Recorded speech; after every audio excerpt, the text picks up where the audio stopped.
বগুড়া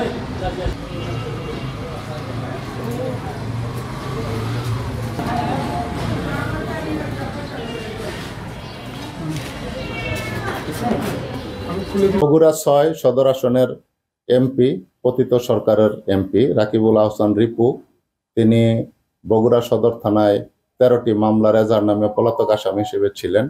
আমাদের RAB ১৪ CPC 2 কিশোরগঞ্জের একটি টিম গতকালকে আমাদের নেত্রকোনা সদর থানাধীন রাজুর বাজার এলাকা থেকে গোপন সংবাদের ভিত্তিতে গ্রেফতার করেন এবং তাকে নেত্রকোনা সদর থানায় হস্তান্তর করেন।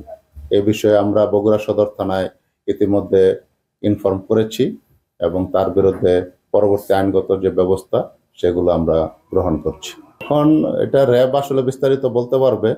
আমরা শুধু র্যাব আমাদেরকে গ্রেপ্তার করে দিয়েছে, যেহেতু সে আমাদের মামলার আসামি না, সে বগুড়া থানার মামলার আসামি।